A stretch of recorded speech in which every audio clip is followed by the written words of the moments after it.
Rebonjour à tous. Merci de prendre le temps de rejoindre l'auditorium pour un exercice qui a beaucoup fait parler de lui dans la construction du programme.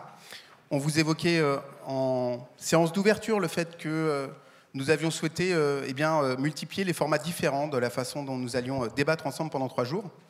Parce que il faut toujours rechercher des façons nouvelles de pouvoir débattre de sujets de fond, et que quelquefois les formats que nous choisissons permettent de se dire des choses qu'on ne se dit pas autrement. Il y a un débat qui irrigue l'ensemble des débats des socialistes de manière régulière, dans vos sections, au Bureau national, dans les groupes parlementaires, c'est évidemment notre rapport aux institutions. Et l'histoire du Parti socialiste dans la Ve République est une histoire dans laquelle nous avons tout à la fois porté des discours relativement violents contre ce qu'était ce système institutionnel, et aussi quelquefois un discours d'adaptation.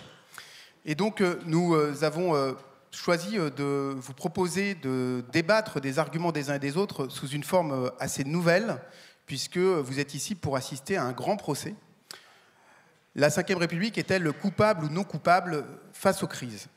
Et pour mener les travaux de ce grand procès, j'aimerais remercier Marie-Pierre de la Gontrie, sénatrice de Paris, qui a accepté de jouer le jeu et de présider nos débats. Nous aurons du côté le procès, pardon.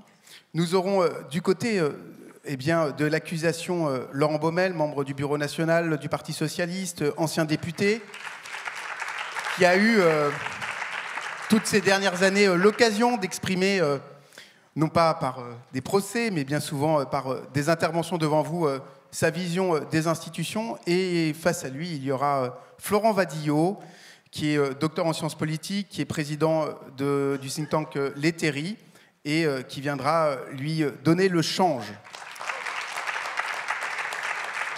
Alors, avant de laisser place à ce débat un peu particulier sur lequel des témoins seront amenés à la barre, je vais vous rappeler les règles du jeu.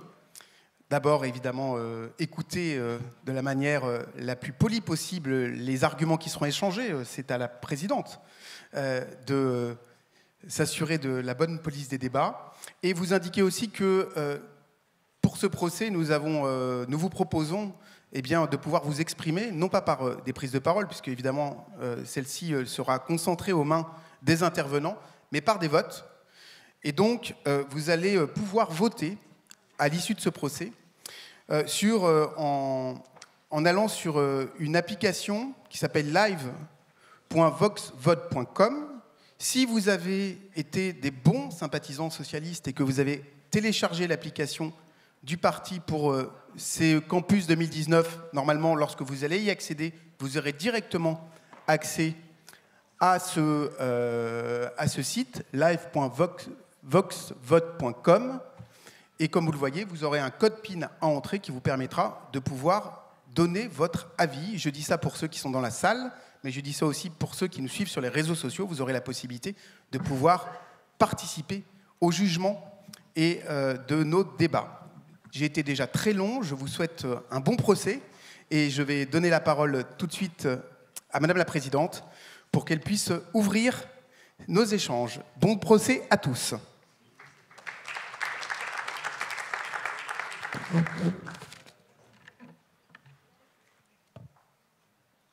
Mesdames et messieurs, vous m'entendez? Oui. Moi, je ne m'entends pas. Non? Je vais prendre ça comme ça. Mesdames et messieurs, l'audience de ce jour n'est pas ordinaire, car l'accusé n'est pas ordinaire. Il s'agit de la Constitution de la Ve République. Charles de Gaulle disait « Une constitution, c'est un esprit, des institutions, une pratique ». C'est bien cette définition que nous retiendrons aujourd'hui. La principale question à laquelle le tribunal devra répondre est la suivante. Face aux crises qui émaillent notre pays, la Ve République est-elle coupable? Depuis plus de 60 ans maintenant, elle est décriée, critiquée. Pour autant, elle tient et a démontré sa capacité d'adaptation. Elle est née d'un concours de circonstances, de la volonté d'un homme à qui on demandait de venir sortir le pays d'une crise majeure. Mais c'est en 1962, avec la mise en place de l'élection du président de la République au suffrage universel direct, qu'elle se pérennise et prend alors la forme qu'on lui connaît aujourd'hui. Alors que lui reproche-t-on? Un déséquilibre structurel au profit d'un seul, le chef de l'État, qui tire de sa légitimité électorale particulière la possibilité de concentrer en ses mains l'essentiel du pouvoir exécutif et de soumettre à sa volonté les autres pouvoirs publics.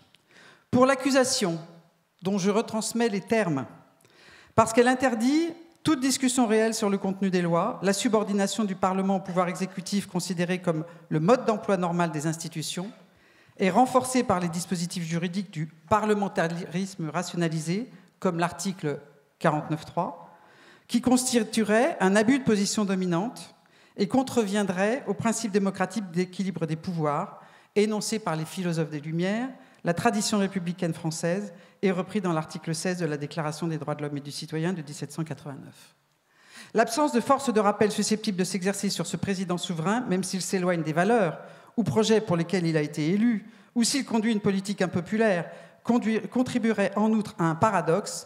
La souveraineté populaire qui accorde au président de la République sa légitimité se trouve de fait réduite à ce seul pouvoir de désignation et de révocation tous les 5 ans. Pour l'accusation, la structure pyramidale du pouvoir et la relégation du Parlement faciliteraient par ailleurs la pression des lobbies économiques et l'influence des idées néolibérales portées par la technostructure au détriment des aspirations exprimées dans les territoires par les couches populaires et les couches moyennes. La Ve République est ainsi également accusée de constituer intrinsèquement une forme d'abus de confiance à l'égard des citoyens et des citoyennes qui n'ont que l'illusion de décider de l'avenir de la société et du pays. La Ve République est enfin accusée d'avoir contribué à dégrader la capacité de réflexion collective des partis politiques qui peinent à exister tant qu'ils ne sont pas incarnés par un candidat réel ou potentiel à l'élection présidentielle et qui se fourvoient dans des compétitions internes vides de sens pour désigner ce dernier. Pour autant, après 60 ans d'existence, la Ve République a démontré sa plasticité Elle a également permis une stabilité gouvernementale et politique. Par ailleurs, la Ve République, telle qu'on la connaît aujourd'hui, est-elle la même que celle de 1958 ? Pour des constitutionnalistes nombreux, non. La durée du mandat du président de la République a été réduite, le rôle du Conseil constitutionnel largement renforcé, ses modalités de saisine étendues, la question prioritaire de constitutionnalité créée, l'époque n'est plus la même. Nous entendrons dans quelques instants le procureur, Laurent Baumel, qui détaillera les faits qui sont reprochés à l'accusé. Puis l'avocat de la défense, Florent Vadillo, interviendra pour plaider sa cause.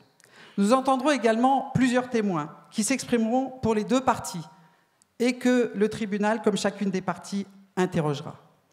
À l'issue de cette audience, ce sera à vous de délibérer sur chacun des chefs d'accusation afin de déterminer si la Ve République est coupable ou non des faits qui lui sont reprochés, des faits d'abus de confiance, d'abus de position dominante et de conflit d'intérêts. Cet acte d'accusation ayant été communiqué désormais à l'ensemble des présents et aux deux parties présentes, je vais donner à tour de rôle, d'abord aux représentants de la défense, puis aux représentants de l'accusation, la possibilité de présenter un certain nombre de pièces et de témoignages. L'avocat de la défense en premier lieu.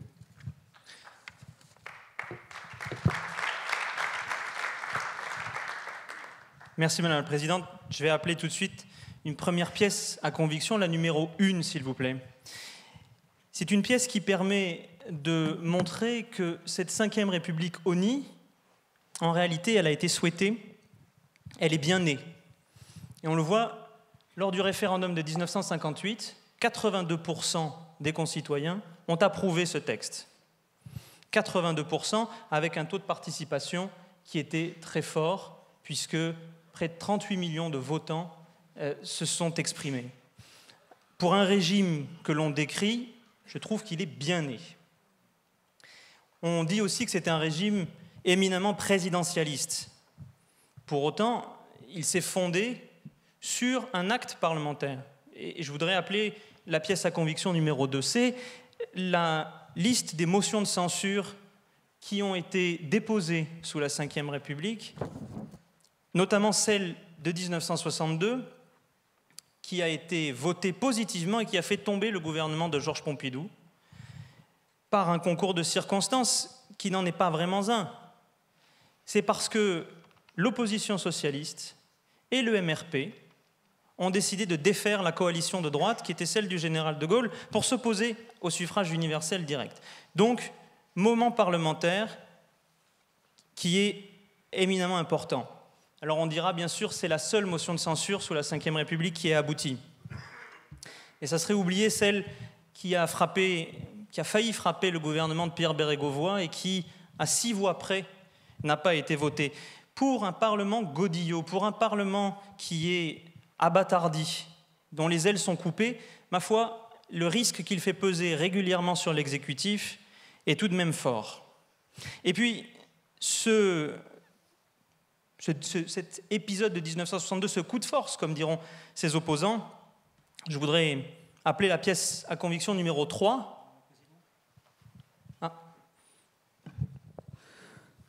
Vous voulez intervenir sur la pièce numéro 1 ou numéro 2 ? Oui, je voudrais intervenir sur la pièce numéro 2, si vous me le permettez.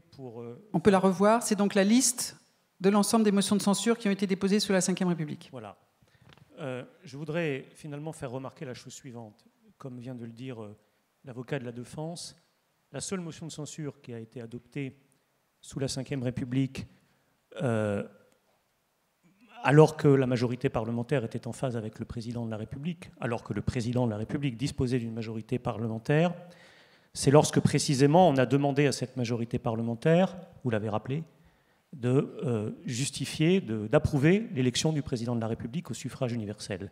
C'est-à-dire le moment où on a demandé à cette majorité parlementaire de passer d'un régime parlementaire à un autre régime qui changerait profondément sa condition politique même. J'observe que par la suite, chaque fois que le président de la République a disposé dans le système de la Ve République tel qu'il est d'une majorité issue des élections législatives, d'une majorité absolue, ce qui n'était pas le cas en 1990, aucune motion de censure n'a pu aboutir. Donc je trouve, monsieur l'avocat de la défense, que l'exemple que vous prenez appuie plutôt la thèse qui est la mienne, que la Ve République ne permet en aucun cas l'émancipation des majorités parlementaires.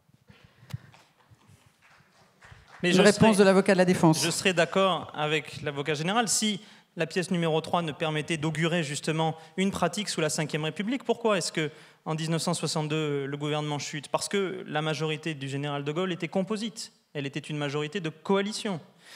Et après 1962, les électeurs, souverainement, ont souhaité conférer au président de la République systématiquement des majorités cohérentes, solides, qui lui permettaient d'avoir une cohérence entre la majorité parlementaire et la majorité présidentielle. Ça n'est donc pas un jeu des institutions, c'est le résultat même de la volonté populaire telle qu'elle a été inaugurée dès 1962 avec le résultat du référendum sur l'élection au suffrage universel direct, la question même qui a fait chuter le gouvernement Pompidou.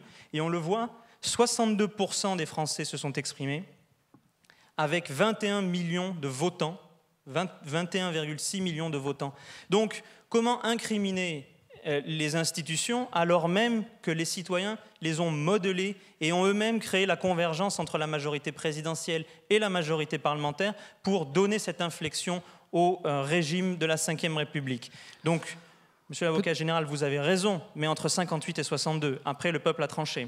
Peut-on passer à la pièce à conviction numéro 3 ? Pièce à conviction numéro 3. Eh bien, c'est numéro 4, pardon. C'était la liste. Numéro 4. Numéro 4. Le référendum de 62. Le numéro 4, je voudrais appeler à la barre le président Georges Pompidou. Le président Georges Pompidou qui a la chance de regarder avec attendez, bonne monsieur le foi président, un instant. Le projet de loi qui un instant, monsieur le président, vous vous précipitez trop. Je voulais d'abord vous présenter, car certains ne vous connaissent plus.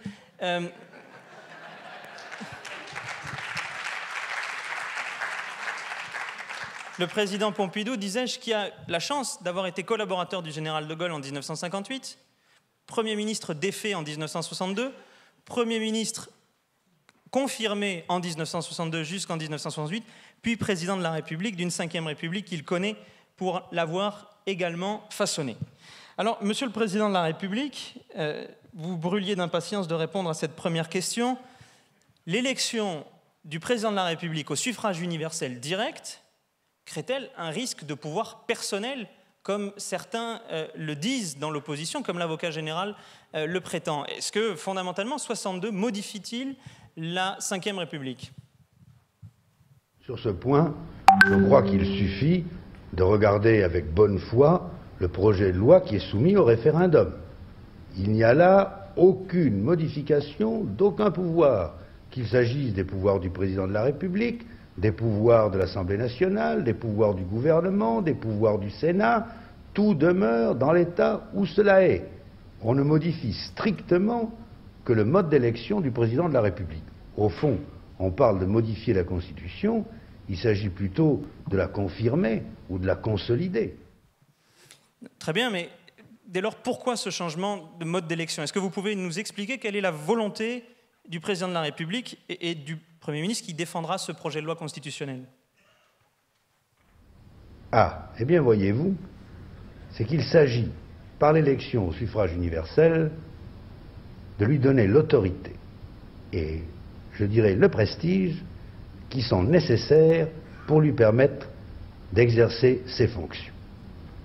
Comment voulez-vous que le président de la République puisse s'opposer, le cas échéant, par exemple, à l'excès des partis, s'il n'a pas la confiance nationale?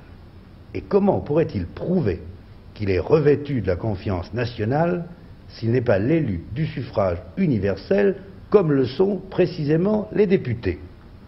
Il n'y a là, croyez-le bien, absolument aucune méfiance vis-à-vis du corps électoral actuel, vis-à-vis de nos élus locaux, qu'il s'agisse des conseillers municipaux, des maires, des conseillers généraux. Bien au contraire, il est très possible que ce corps électoral désigne le même candidat que celui que désignerait le suffrage universel. Nous l'avons bien vu en 1958 avec De Gaulle. Mais, permettez, n'est-ce pas, ce qu'il faut, c'est que le peuple, et je pense aussi aux femmes, aux jeunes, qui ne sont absolument pas représentés dans le corps électoral actuel, c'est que le peuple soit associé à l'élection du président de la République.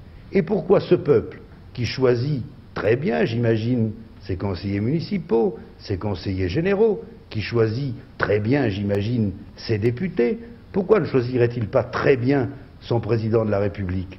On dit qu'on fait confiance à un inconnu. Eh bien, moi, je vous parie une chose, c'est que le peuple choisira celui qu'il connaîtra, et il le choisira pour les mérites qu'il lui aura connus. Très bien, Monsieur le Président, mais vous savez que la défense aura beau jeu de prétendre que les conditions d'adoption de ce référendum en 1962 sont troubles, qu'elles sont quasiment un coup d'État constitutionnel. Dès lors, pourquoi passer par le référendum? Pourquoi tenter ce coup de force constitutionnel qui crée autant de remous? En 1945, quand il s'est agi d'abolir la Constitution de 1875, comment a-t-on procédé? On a procédé par référendum, sans intervention du Parlement.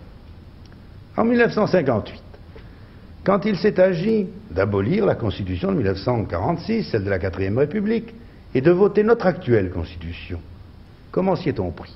Par référendum, sans aucun débat parlementaire. Et je voudrais comprendre pourquoi une Constitution qu'on peut abolir ou voter par référendum, on ne pourrait pas la modifier sur un point particulier par référendum. Et je voudrais comprendre pourquoi les Français, qui ont été assez grands pour choisir tout seuls leur Constitution, auraient besoin de tuteurs, auraient besoin d'être éclairés pour en changer un article. Et d'ailleurs, je vous remercie d'avoir la pudeur de ne pas rappeler les chiffres éclatants de votre victoire en 1962. Mais dès lors, quels sont, selon vous, les bienfaits de cette 5e République? Pourquoi concentrer dans les mains du président de la République tant de pouvoir? Est-ce vraiment pertinent? L'avocat général vous dira qu'il y a plus de risques que de bienfaits. Quels sont, selon vous, ces bienfaits pour le pays? Mais ce qui est important, c'est qu'il y ait une politique. C'est qu'il y ait une politique extérieure. C'est qu'il y ait une politique économique et financière. C'est qu'il y ait une politique militaire. C'est ce que nous avons depuis 1958 et nous en voyons tous les jours avec éclat les résultats. Comment a-t-on pu résoudre le douloureux problème algérien à travers tant de difficultés, de souffrances, problèmes qui semblaient insolubles, sinon de cette façon? Et en matière financière, savez-vous qu'à la veille de la 5e République, en 1958, nous étions sur le bord de la faillite? Savez-vous qu'il y avait à ce moment-là, dans nos caisses, en actifs or et devises, 3 fois moins que nous n'avions de dettes vis-à-vis de l'étranger?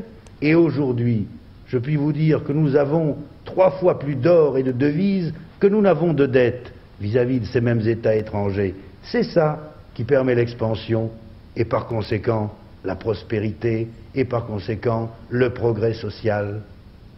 Politique extérieure, une politique extérieure.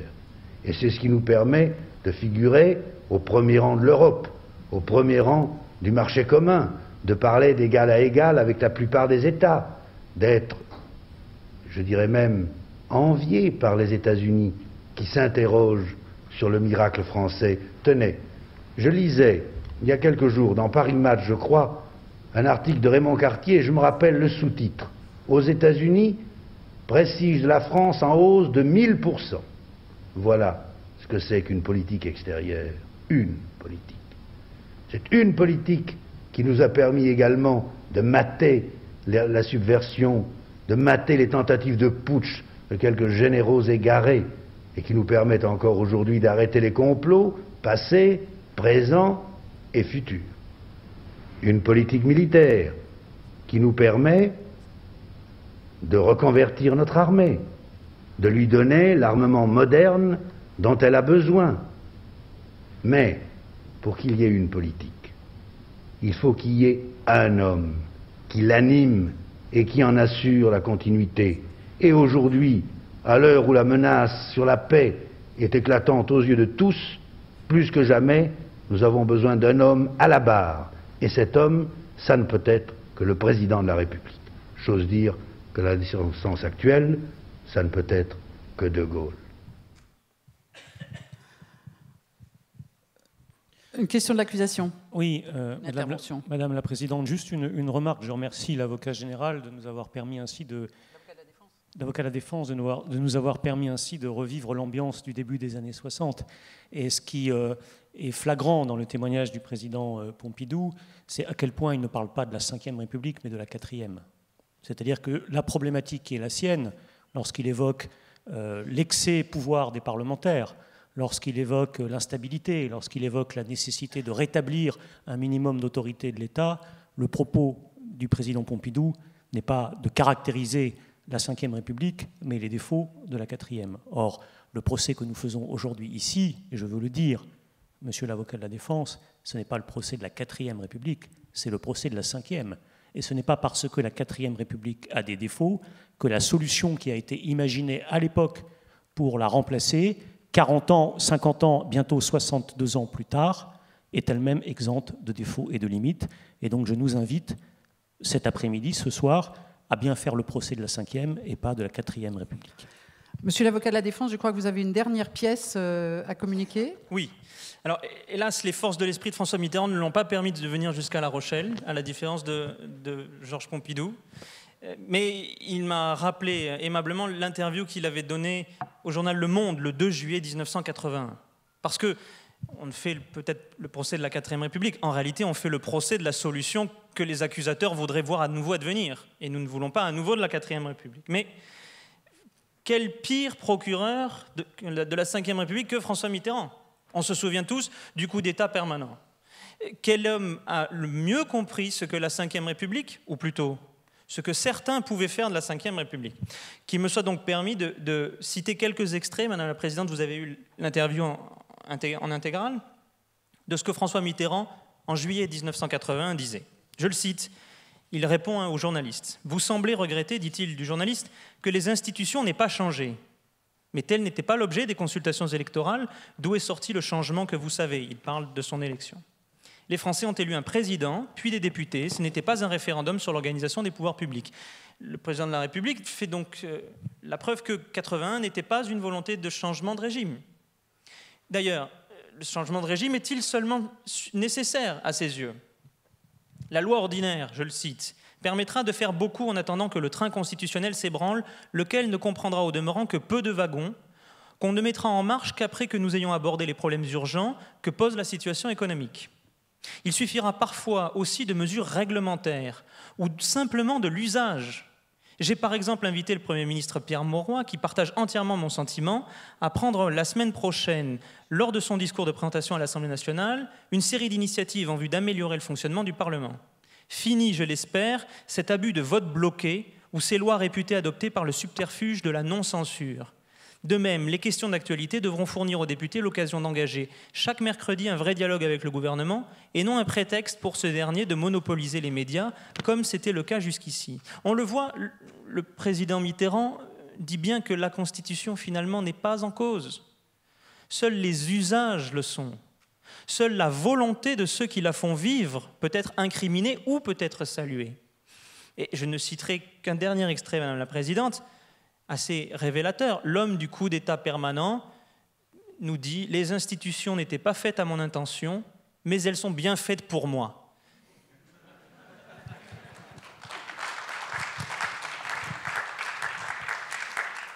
Merci d'avoir communiqué tous ces éléments. Alors, chacun d'entre vous a souhaité faire citer un témoin. Il s'agit de monsieur Olivier Faure, qui va s'approcher de ce pupitre, qui a été cité, mais peut-être chacun de vous va en expliquer les motifs. Merci de vous être rendu à cette convocation. Lequel d'entre vous souhaite... Donc l'avocat général va déjà expliquer les motifs, avant même que nous en venions, si vous le voulez bien, aux questions, les motifs de citation ainsi que l'avocat de la défense, parce que finalement, tout le monde souhaitait citer Olivier Faure pour diverses raisons. Oui, monsieur Olivier Faure, bonsoir. Nous avons souhaité, enfin j'ai souhaité vous avoir dans ce procès comme témoin, non pas dans vos fonctions actuelles de premier secrétaire du Parti socialiste, même s'il n'est pas interdit dans ces fonctions d'apporter un éclairage évidemment au débat qui nous préoccupe, mais en tant que parlementaire, élu depuis 2012, je crois, et ayant plus spécifiquement joué un rôle que je crois important dans le quinquennat précédent, entre 2012 et 2017. Si ma mémoire ne me trompe pas, je pense avoir sur ces sujets un souvenir assez précis. Vous avez été, Monsieur Faure, un député actif, proactif, pour essayer à plusieurs reprises dans l'histoire de ce quinquennat et à des moments critiques où l'adoption d'un certain nombre de lois sensibles posait des difficultés au sein de la majorité parlementaire, vous avez été un député qui a essayé de rapprocher les points de vue en proposant, dans les réunions de groupes majoritaires ou dans la tuyauterie institutionnelle des commissions, des amendements, des compromis, et je prendrai les exemples qu'il le faut. Et donc c'est à ce titre, au titre de cette expérience, que je souhaite vous interroger. Merci. L'avocat de la défense a également souhaité citer Olivier Faure. Pour quelle raison ? J'ai pris acte de la décision de l'avocat général et je me suis dit que qui mieux qu'un président de groupe à l'Assemblée nationale et qui a été député depuis 2012 et collaborateur d'élu, secrétaire général du groupe socialiste à l'Assemblée nationale, pouvait parler de la force du Parlement, surtout surtout au regard des personnes qu'il a pu servir à ces fonctions-là et ensuite de son action. Donc je profiterai de la présence de M. Faure pour parler du Parlement.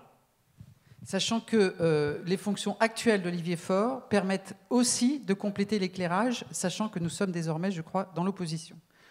Alors... Il nous renseignera là-dessus. En tout cas, c'est à souhaiter, Madame la Présidente. Question de l'avocat général. Monsieur Faure, donc, je reviens sur ce que je disais.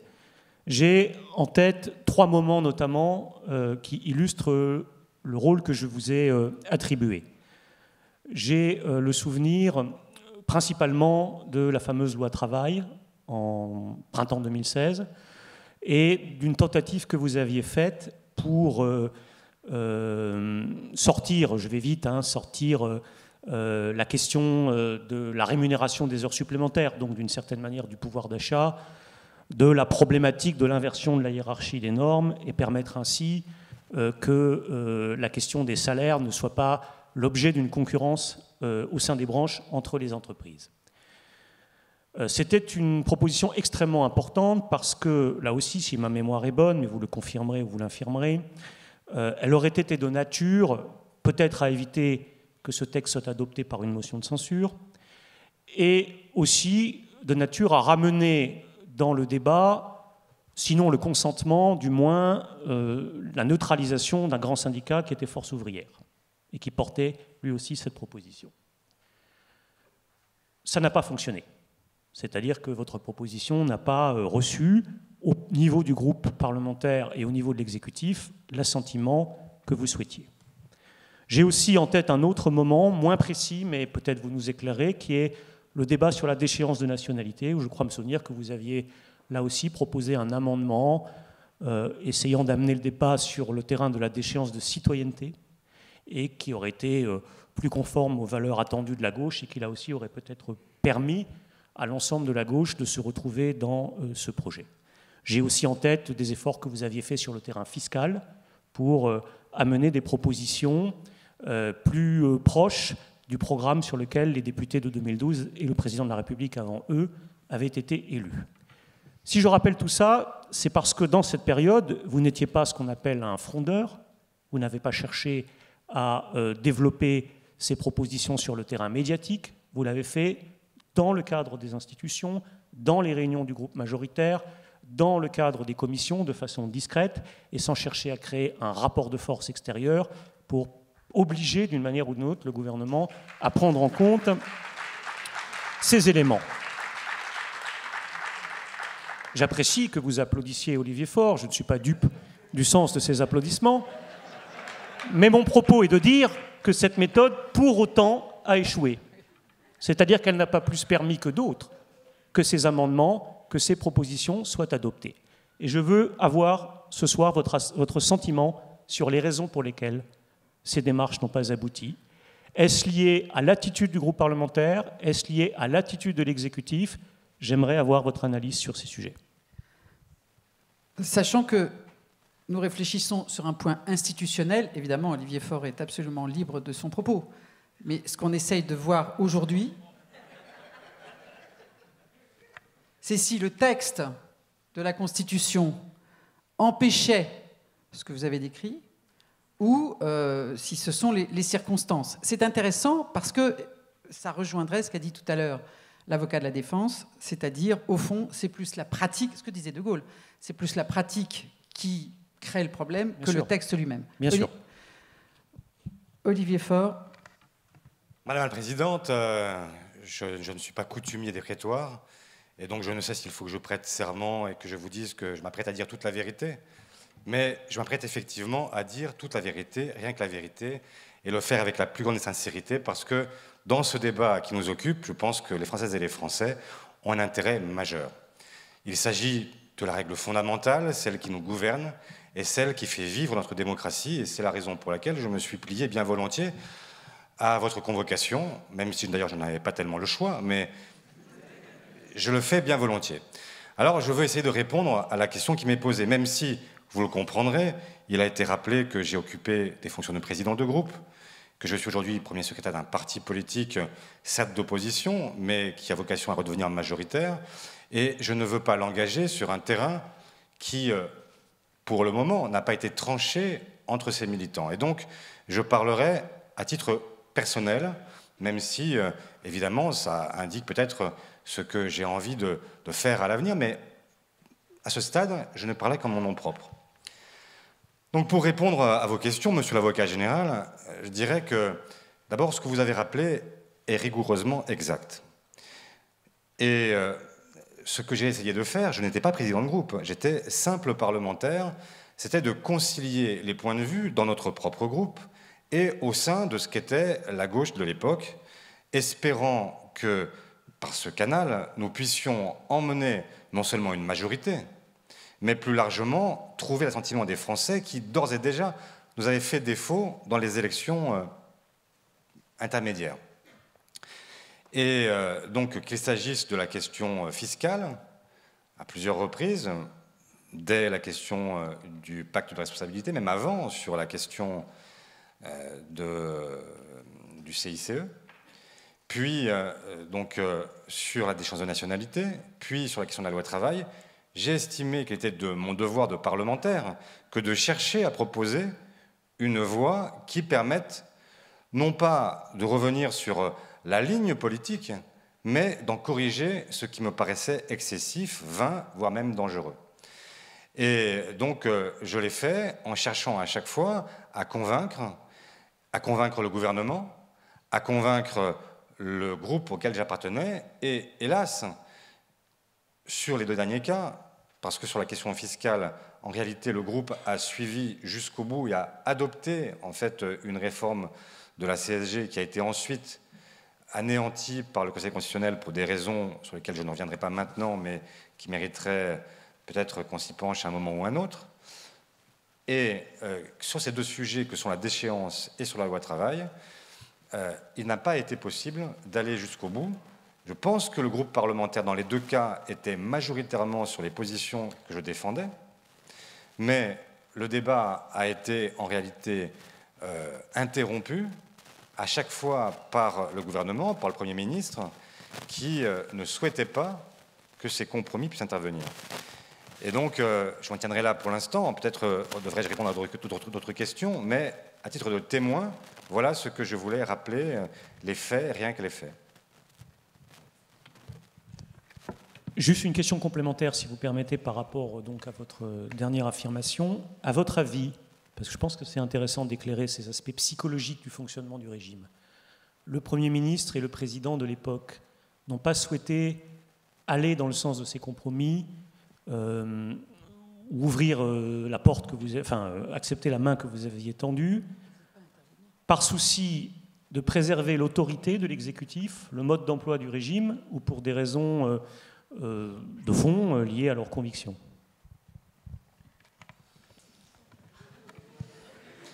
C'est une question qui relève davantage de la psychologie, si j'en crois à votre propre questionnement. Je crois que d'ailleurs, il ne s'agit pas de psychologie dans les deux cas. Dans le premier cas, on a un président de la République et un Premier ministre qui imaginent que la question de la déchéance est une des possibilités pour débloquer le débat institutionnel et pour pouvoir aboutir à une réforme plus large de la Constitution. Et ils espèrent un accord sur cette base-là avec une partie de la droite, notamment sénatoriale, et donc ils pensent que le pari qu'ils conduisent est un pari qui est gagnant. À l'époque, ce que je tente de leur dire, c'est que non seulement ils ne parviendront pas à obtenir de la droite ce qu'elle ne leur donnera pas, mais qu'en plus, ils conduiront la gauche à se diviser sur des valeurs essentielles pour elle, même si le sujet ne touchait pas un nombre important de nos concitoyens. Il avait l'immense inconvénient d'introduire pour la première fois une distinction entre les Français de souche, comme dirait Marine Le Pen, et les Français de papier, pour reprendre ces expressions. Dans le deuxième cas, ce qui m'a été avancé, je ne sais pas si c'était tout à fait le cas, mais il m'a été avancé le fait qu'avec une grande organisation syndicale, il y avait un débat qui avait été engagé et que revenir sur le compromis qui avait été trouvé menaçait, y compris l'accord avec elle. Et c'est pour cette raison-là que le gouvernement a considéré qu'il ne pouvait pas aller plus loin et faire un nouveau pas en direction du Parlement, alors qu'il considérait qu'il avait déjà très largement, sous la houlette de Christophe Sirugue, été très loin dans les aménagements, puisque s'il fallait parler au-delà de ces murs à nos concitoyens, il y a eu 7 ou 8 versions de la loi travail, et que nous n'avons pas eu à adopter la loi, mais celle qui a été adoptée à l'époque n'est pas la loi Pénicaud. C'est d'ailleurs la raison pour laquelle il y a eu une loi Pénicaud. C'est que ce qui n'avait pas été obtenu par Emmanuel Macron à l'époque, il a fallu qu'il y revienne par la suite quand il est devenu lui-même président. Alors, l'avocat de la défense a également des questions à poser aux témoins. Oui, quelques questions qui découlent de votre témoignage. Vous évoquez toujours comme facteur d'ultime arbitrage le Premier ministre, ce qui fait de la Ve République en soi un régime parlementaire comme un autre. Parlons de l'absent de vos propos. Le président de la République avait-il une influence si déterminante que le pouvoir personnel s'exprimait à travers son Premier ministre, ou au contraire était-on dans un fonctionnement de régime parlementaire, le gouvernement négociant avec le Parlement? Il ne vous a pas échappé que dans une période antérieure, j'ai entretenu des liens étroits avec le président dont vous parlez.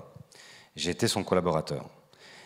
Peut-être est-ce pour cette raison, peut-être pas, mais il se trouve que quand, sur la déchéance de nationalité, j'ai proposé que nous allions vers une déchéance nationale, qui revienne à ce qu'on avait fait pour les... ça relevait, c'était le vocable qu'on utilisait à l'époque, mais enfin c'était la déchéance de citoyenneté, parce que c'était la peine qui avait frappé en fait les collaborateurs après-guerre, et donc en revenir à une peine qui soit identique pour les Français, quelle que soit leur origine. Il se trouve que le président de la République m'a appelé et m'a demandé de retirer cet amendement.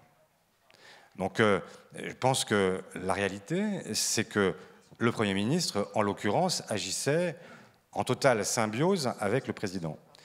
S'agissant de la loi travail, j'ai peine à croire que ce soit un acte qui soit un acte isolé du Premier ministre, dans la mesure où il est obligé, pour obtenir le 49.3, de passer par le Conseil des ministres et donc passer par le président. Actons donc que le président était au moins aussi impliqué que le Premier ministre, mais nous nous focalisons sur 2, 3 lois. Je crois que l'activité législative du Parlement était plus intense que cela. Et si on compare, on était à plus d'une centaine de textes votés par année. Est-ce que sur ces textes-là, vous vous sentiez en qualité de parlementaire totalement démuni face à une volonté du gouvernement absolument implacable? En gros, aviez-vous des marges de négociation? Aviez-vous des marges de création législative? Des marges, oui, mais des marges dans des limites fixées par l'exécutif. Il se trouve que, dans une autre période encore, j'ai été collaborateur d'une ministre et que j'avais notamment pour elle en charge la question de la négociation avec la majorité, avec les groupes parlementaires, pour faire avancer des lois comme les 35 heures, la CMU, etc., et qui ont mobilisé beaucoup cette gauche plurielle de l'époque. Et pour avoir observé de ce côté-là du décor, nous avions toujours une marge, mais c'était nous qui la définissions. Et nous cherchions, au fur et à mesure, à faire rentrer dans ces marges les amendements des parlementaires. Et ils demandaient le bras, on offrait la moitié, mais cette moitié avait déjà été définie pour une large part dans la période qui précédait le dépôt du texte. Parfois, il est arrivé aussi que nous arrivions, là je parle non plus de ma période au ministère de l'Emploi, mais comme parlementaire, de faire plier le gouvernement sur un certain nombre de sujets. Tout à l'heure, je l'ai dit, sur la CSG progressive, cet amendement a été adopté largement et il l'a été sans le consentement du gouvernement. Et donc, pour répondre à votre question, la réalité est un peu plus complexe. C'est-à-dire qu'on a à la fois un exécutif qui ne cherche pas réellement à aller vers le compromis avec sa propre majorité, mais on a aussi souvent une majorité qui ne s'autorise pas elle-même à aller au rapport de force avec son gouvernement. Et donc la difficulté, elle est de chaque côté. C'est qu'il y a une autocensure des parlementaires qui souvent considèrent qu'ils ne peuvent pas, parce que leur élection dépend très largement de l'élection du chef de l'État. Et là, il y a un mécanisme qui est en réalité diabolique, c'est qu'on parle de l'élection des députés. Mais les députés sont élus dans la foulée d'une élection présidentielle. Et ils savent toutes et tous que pour une large part, ils ont été élus en fait sur la seule base de leur soutien au président lui-même élu. Et donc cela fausse très largement le rapport qu'entretiennent les uns avec les autres. Le premier considérant que finalement il est en fait le suzerain, et les autres considérant qu'ils seront aussi les vassaux et qu'ils doivent leur vie, peut-être leur mort, puisque le droit de dissolution appartient aussi au chef de l'État, eh bien, ils doivent leur vie et leur mort à celui qui les gouverne. Et donc, le rapport entre les uns et les autres est un rapport très compliqué. C'est la raison pour laquelle, peut-être, si vous me permettez d'aller plus loin, je dirais qu'il y a nécessité de faire évoluer cette situation. Et, en tout cas, à titre personnel, j'y serais très favorable. Deux dernières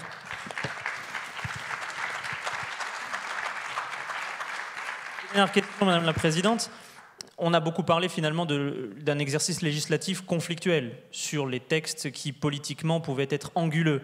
Est-ce que sur des textes non conflictuels, qui sont tout de même le lot quotidien du Parlement, la coproduction législative, ou en tout cas une large capacité pour le Parlement devrait exister à l'époque où vous étiez parlementaire ou président de groupe, ou même secrétaire général du groupe socialiste?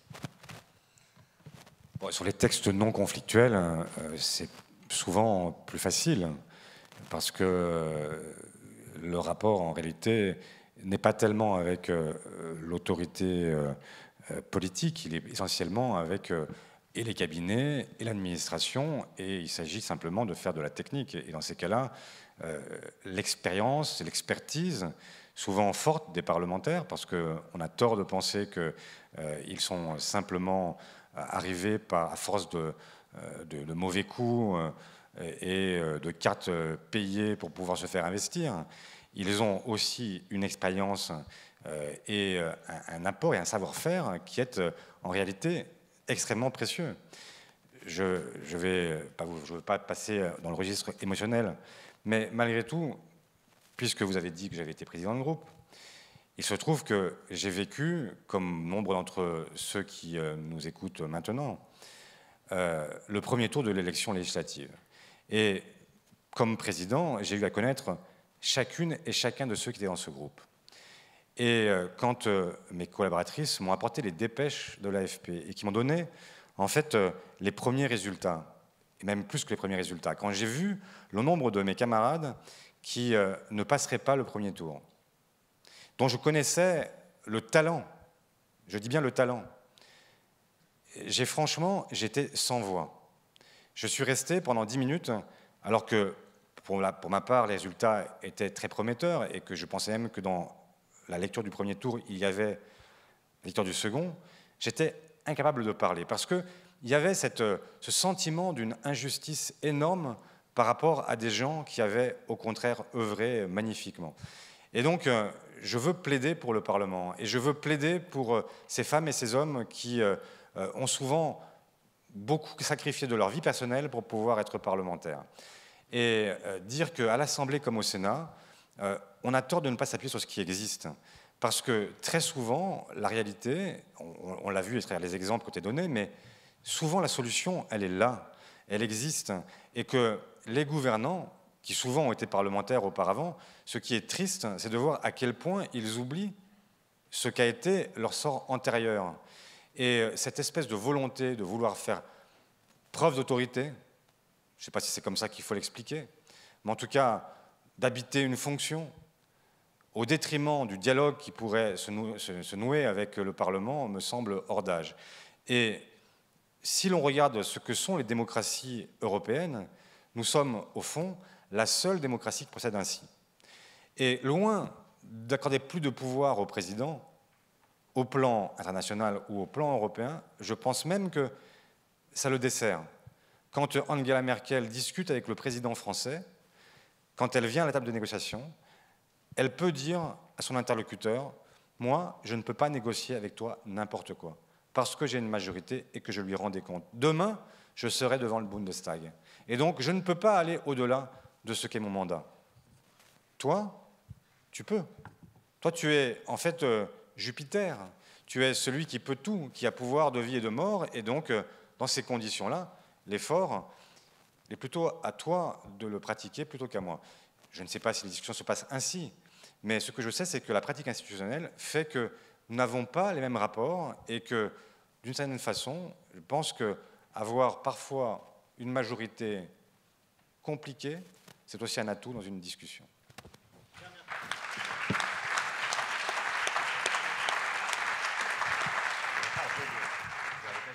Dernière question.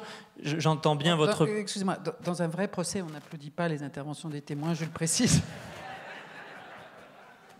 Non, c'est si un jour vous allez dans une salle correctionnelle, faites attention. Vous êtes parlementaire d'opposition, premier secrétaire d'un parti d'opposition. Je comprends bien votre plaidoyer pour le rééquilibrage des pouvoirs, surtout quand on est dans l'opposition, mais je voudrais revenir sur la fabrique législative. Comment expliquer l'allongement du temps des débats? Il n'est pas lié qu'à l'obstruction parlementaire. Comment expliquer qu'une loi qui fait 16 articles puisse ressortir à 145 articles? Parfois, on a l'impression que les parlementaires sont peu bridés par le parlementarisme rationalisé. Qu'en pensez-vous? Je pense qu'il y a des lois plus courtes qui ont mis plus de temps. Et rappelez-vous de ce début de siècle où les grandes lois sur la laïcité, sur les associations, etc., ont mis des années, en réalité, à sortir du Parlement. Et que la question n'est pas celle de la rapidité, c'est celle de l'utilité. Et je trouve qu'on légifère beaucoup trop souvent, sur des sujets qui ne le méritent pas. Et que les lois n'ont pas le temps d'être appliquées, qu'elles sont déjà, en fait, remises sur le métier par le ministre suivant. Et donc, je préférais qu'on délibère parfois plus longtemps, mais pour des lois qui soient plus durables. Et donc, pour moi, il ne faut pas confondre la question de la rapidité et la question de l'utilité. Et malheureusement, tous les gouvernants, de droite ou de gauche, finissent par adopter le même positionnement. Parce que la voie législative est devenue une voie de communication. En réalité, on communique à travers les textes qu'on porte, parce qu'on donne le sentiment qu'on agit parce qu'on a fait voter une loi. Or, on le sait bien, en fait, quand on a voté une loi, c'est le début d'un processus. Parce qu'après, il faut la faire appliquer. Et que le moment le plus important n'est pas le moment du vote, c'est le moment de son application. Et là, c'est pas toujours comme ça que c'est vécu, et on valorise, c'est vrai, sur le plan médiatique notamment, mais sur le plan militant, en fait, quel est celui qui n'a pas à valoriser les lois de tel ou tel ou tel? Parce que c'est plus facile à identifier. Et sans doute faut-il repenser aussi notre manière de communiquer, notre manière de nous expliquer par rapport aux Français et de leur montrer que le Parlement n'est pas fait pour aller vite, il est fait pour aller loin, ce qui est très différent. Pas d'autres questions, Madame la Présidente. Je note néanmoins que la Constitution reste sauve dans les accusations portées par Olivier Faure, beaucoup sur les pratiques et sur la communication. Justement, de votre témoignage, on a l'impression que les propos de De Gaulle restent d'actualité, c'est-à-dire une constitution, c'est une pratique, c'est un état d'esprit. Et donc, tout dépend de la façon dont les gouvernants, en l'occurrence le président de la République, se sert, use ou abuse des pouvoirs qui lui sont donnés. Il y a eu des pratiques, y compris à gauche, qui étaient très différentes au fil du temps, puisque, par exemple, lorsque François Mitterrand était président de la République, le groupe parlementaire, mais aussi le parti, étaient puissamment associés, puisque lorsqu'il y avait des conflits sur un texte, sur un projet de loi, entre le groupe parlementaire et le gouvernement, c'était le parti en bureau national qui tranchait. On peut rêver de cette période qui me semble effectivement avoir disparu depuis longtemps. Mais ce que je veux dire par là, c'est que donc, c'est possible avec ce texte. Or, ce n'est plus. Et ce que j'aimerais, et ensuite on va vous libérer, c'est comprendre ce que vous évoquez comme étant les évolutions nécessaires. Je donne exprès l'exemple de la période Mitterrand et de la période Jospin, de ces concertations qui pouvaient se produire. Vous avez illustré, et nous les avons connues, elles sont récentes, des périodes beaucoup plus rugueuses. Donc, est-ce que néanmoins, alors vous êtes témoin, mais acteur, vous considérez qu'il faut faire modifier ces textes, ou est-ce que, décidément, c'est une question de pratique ? Merci pour cette question, Madame la Présidente, qui est une question difficile. D'abord, dire effectivement à votre suite que la pratique, notre pratique, au pouvoir était très différente selon les époques. Et je n'ai pas connu, même comme collaborateur, la période que vous citez de François Mitterrand. En revanche, je l'ai connue dès celle de Lionel Jospin. Et je dois dire que, à la fois, je conçois une admiration réelle, très forte pour cet homme et pour ce qui l'a conduit à cette époque. Mais ce que je n'ai pas compris, a posteriori, parce que sur le moment, j'avoue que j'ai suivi sans aucune retenue, mais je n'ai pas compris que celui qui avait justement, dans sa pratique, incarné la pratique la plus parlementaire, pour des raisons liées à la cohabitation, soit aussi celui qui ait réinversé le calendrier. Parce que cette inversion du calendrier a paradoxalement servi la présidentialisation du régime, et nous avons nous-mêmes accentué le trait avec les primaires, ce qui fait qu'aujourd'hui, l'élection présidentielle à peine achevée, on est déjà sur la suivante. Et donc, s'il fallait se poser la question de savoir quelle évolution, je ne souhaite pas une évolution de toutes nos institutions, mais je souhaite finalement la faire évoluer sur un point majeur, deux points majeurs. Le premier, c'est que je souhaite que le président n'ait plus le droit de vie et de mort sur le Parlement, et donc je souhaite que le droit de dissolution disparaisse et que nous puissions avoir un Parlement qui soit totalement souverain. Deuxième point sur lequel j'aimerais une évolution, c'est la déconnexion entre l'élection du président et celle des parlementaires, et donc je souhaiterais que nous puissions avoir en réalité une élection législative qui soit antérieure à l'élection du président et qui donc permette d'avoir un débat sur le fond avec les Français sur la politique conduite, sur le bilan pour les sortants, sur les perspectives pour les challengers comme pour les sortants, et que donc ce soit d'une certaine façon une façon de rapatrier vers le gouvernement, vers le Parlement, l'essentiel de la conduite de la nation. Je reprends Pompidou, qui finalement est une source d'inspiration inattendue, mais lui-même à l'instant disait « mais écoutez, là, bonnes gens, on ne fait pas grand-chose. On est juste en train de dire que vous élisez le conseiller général, le maire, le député, pourquoi vous n'éliriez pas le président ?» Mais moi, je dirais à la suite de Pompidou, je ne demande pas grand-chose. Je demande juste qu'on déplace le jour de l'élection des parlementaires. Voilà. Et ça, Monsieur Faure, à votre connaissance, est-ce que cela nécessite une révision de la Constitution ?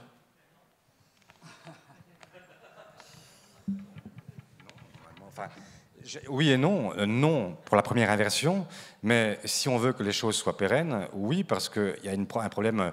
Enfin, il suffirait d'une dissolution, si on ne supprime pas le droit de dissolution, pour que, à nouveau, les choses s'inversent. Il suffirait d'un décès pour que les choses s'inversent. Et donc, ça supposerait vraisemblablement une révision de la Constitution. Mais sur la première expérience que l'on pourrait mener, on pourrait le faire sans. Je retiens que ça n'est donc pas tout à fait totalement nécessaire.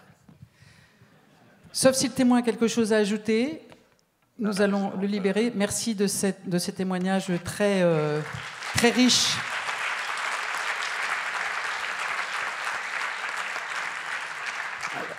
Alors l'accusation a un dernier témoignage à communiquer. Oui, Madame la Présidente, grâce au témoignage de M. Olivier Faure et les témoignages précédents, nous avons pu entrer ensemble de façon, je crois, assez approfondie et éclairer la question de la Ve République sous l'angle de sa mécanique institutionnelle, des rapports entre l'exécutif et le Parlement. Mais un régime, c'est aussi une vie politique, une vie démocratique, et un régime doit être jugé à ce qu'il fait aussi aux partis politiques qui concourent à la vie démocratique. Et je voudrais de ce point de vue-là appeler un témoignage vidéo qui est un extrait du Congrès de Rennes du Parti socialiste de 1990, qui rappellera aux plus anciennes et aux plus anciens d'entre vous quelques souvenirs pas forcément agréables. S'il vous plaît, pièce à conviction numéro 6. L'après-Mitterrand se joue à Rennes. Le congrès du Parti socialiste s'est ouvert tout à l'heure. C'est le 10e et c'est celui des héritiers et d'une féroce bataille pour le contrôle du parti entre Laurent Fabius, qui désormais soutient Jean Poprennes, et le tandem Jospin-Mauroy qui cherche à rallier Jean-Pierre Chevènement. Une bataille de 4 jours pour une synthèse dont tout le monde là-bas fait semblant de rêver. Récit des premières heures de manœuvre avec Jean-Michel Mercurol et Rachid Arabe. Les fils sont emmêlés, les fils sont brouillés. Le PS aujourd'hui à Rennes ouvre son congrès dans la division. Dispute de famille entre deux héritiers de François Mitterrand, querelle de partage entre Lionel Jospin et Laurent Fabius. Résultat, le parti est déchiré, un lambeau pour Jospin, un autre pour Fabius. Le PS n'a plus de couturier capable d'assembler les morceaux. Rapiessage ici, Mauroy espère convaincre Chevènement, tricotage là, Fabius cherche à séduire Poprennes. 4 jours de congrès seront-ils suffisants pour démêler les chevaux? Les congressistes sont tendus, des sifflets ont ponctué un vote pourtant sans histoire cet après-midi. On assiste déjà à la guerre des communiqués. Voyez combien on veut m'isoler, affirme Fabius. Comment, répond Mauroy, je lui ai fait des propositions. Tout cela sur fond de tribune où l'orateur déplore la lutte fratricide pour le pouvoir. Reconnaissons qu'il s'est créé là une distorsion préoccupante qui serait dangereuse si nous persévérions dans l'erreur. Aujourd'hui, chaque camp a soupesé ses chances. Mauroy-Jospin plus Chevènement pèserait plus que Fabius plus Poprennes. On en est ce soir à faire le compte des troupes, bref, à faire l'addition des divisions. Je ne sais pas si certains d'entre vous se sont retrouvés sur les images, mais en tout cas, beaucoup de socialistes, de Français aussi, ont en mémoire ce congrès. Pourquoi ai-je choisi de convoquer cet exemple? Parce que je le crois tout à fait significatif, pour ne pas dire paradigmatique d'une certaine manière, de ce que la Ve République fait ou a fait au parti, et notamment à un grand parti comme le Parti socialiste. Car dans le fond, qu'est-ce qui est important dans cet exemple? C'est 2 choses. Le premier, c'est qu'on voit se mettre en place, autour de l'idée du contrôle du parti, on voit bien, et on voyait d'ailleurs déjà à l'époque, qui n'est pas le sujet véritable en soi. Le contrôle du parti est important dans la tête des protagonistes parce qu'il est un marchepied vers la possible désignation à l'élection présidentielle. Donc on voit à travers ce premier élément à quel point la question de qui succédera à François Mitterrand dans cette période du début des années 90 est une question qui hante les dirigeants du parti, ceux qui sont en situation d'être des successeurs, et à quel point ensuite cela entraîne toute une mécanique politique qui descend sur les territoires et permet aux uns et aux autres de construire des écuries à l'intérieur du parti. Et dans le fond, tout ceci structure et polarise la vie du parti au point de donner le spectacle aux Français qui regardent le journal d'Antenne 2 à l'époque, spectacle de ces divisions qui sont finalement vides de sens. La deuxième chose, puisque vous aurez remarqué au passage que dans le reportage, à aucun moment, les journalistes n'explicitent les raisons pour lesquelles les uns et les autres pourraient être en désaccord, et on ne peut pas leur reprocher de ne pas les avoir explicités, puisque nous-mêmes, 25 ans ou 30 ans après, nous serions bien en peine de les expliquer. La deuxième chose qui est importante dans cet exemple, c'est la période à laquelle cela intervient. 1990, c'est 2 ans après 1988. C'est 2 ans après un retour inespéré de la gauche au pouvoir. Et je veux rappeler ce contexte. En 1988, quand la gauche revient au pouvoir, on ne sait plus tout à fait ce qu'est le socialisme. On sait que ça n'est plus le socialisme de 81, qu'on ne va pas refaire le programme de 81. On sait, puisque c'est grâce à cela que François Mitterrand a battu Jacques Chirac, qu'évidemment on continue de s'opposer au libéralisme échevelé qui vient de Reagan, Thatcher et que Chirac a essayé d'imposer en France, mais on ne sait pas de façon positive ce que va être la nouvelle social-démocratie au pouvoir. Et souvenez-vous de l'élection présidentielle de 1988 et le fameux nini de François Mitterrand, le socialiste se définit par dénégation, il ne se définit pas à l'époque par un projet politique clair. Quelle aurait dû être, par conséquent, l'urgence du congrès de Rennes? Premier congrès après cette victoire. L'urgence aurait dû être que les militants, les dirigeants, Michel Rocard, Laurent Fabius, Lionel Jospin, Pierre Mauroy, les autres, se mettent autour d'une table et travaillent ensemble à la réussite de cette expérience du pouvoir, de cette deuxième expérience du pouvoir de la gauche sous la Ve République, dont tout le monde sentait bien dès l'époque qu'elle allait être déterminante pour la suite et l'avenir du socialisme démocratique en France. Au lieu de cela, parce que la Ve République, et j'y reviendrai dans mes réquisitoires, crée pour l'ensemble du personnel dirigeant une obsession présidentielle dont il est impossible de se départir, parce que celui qui atteint le sommet de la hiérarchie n'est pas simplement un leader parmi les autres, mais un monarque ayant droit de vie et de mort, disait le témoin précédent, sur l'ensemble de sa famille politique. L'obsession présidentielle s'installe et dénature le fonctionnement même des partis politiques. Une question et ensuite nous achèverons la phase des témoins. J'aurais une observation, Madame la Présidente, pour dire que pour un... Sachant que vous aurez chacun, évidemment, la possibilité d'intervenir pour réquisition et plaidoirie. L'avocat général a décrit le président de la République comme celui qui avait la capacité de vie et de mort sur sa famille politique. Je remarque que François Mitterrand avait sans doute dû l'abdiquer depuis très longtemps, puisqu'il a laissé produire le congrès de Rennes. C'est que finalement, les forces partisanes protégées par la Constitution de la Ve République ont plus de liberté, y compris jusqu'à déstabiliser l'exercice du pouvoir du second septennat du président de la République. C'est qu'il y a des marges de manœuvre. Avec votre permission, je ne crois pas que François Mitterrand ait été très ravi du congrès de Rennes. En tout cas, ce n'est pas le souvenir que je garde de cette période, mais j'en profite pour relever un point, puisqu'il a fait partie de votre argumentation à plusieurs reprises. Vous avez fait de François Mitterrand le portrait d'un président qui a laissé beaucoup de liberté au Parlement, à son propre parti, et qui a laissé vivre le débat. Il n'est pas faux que dans le deuxième septennat, François Mitterrand s'est concentré sur les questions de politique européenne et étrangère, et que d'une certaine manière, il a laissé se développer la politique de Pierre Bérégovoy, la politique du Francfort, la politique de désinflation compétitive, une politique qui n'est pas quand même sans incidence et sans rapport avec l'identité de la gauche, puisqu'au passage, il s'agissait aussi de liquider tout un héritage keynésien qui s'était exprimé dans les années 80. Il l'a laissé faire au nom de l'intégration européenne, et d'une certaine manière, ces politiques sont devenues, à un moment donné, les critères de Maastricht pour permettre l'entrée dans l'Europe. Mais je veux quand même vous dire qu'il les a laissés faire. C'est-à-dire que c'est quand même lui qui a nommé les ministres, qui a nommé le Premier ministre et qui a permis que cette politique soit adoptée dans les conseils des ministres et présentée sous forme de loi et de budget au Parlement. Alors, nous en avons terminé avec la phase des témoignages. Monsieur l'avocat général, vous avez désormais la parole pour vos réquisitions.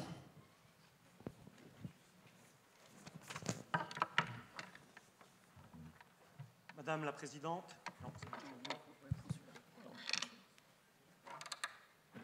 Merci. Madame la Présidente, Mesdames et Messieurs les jurés.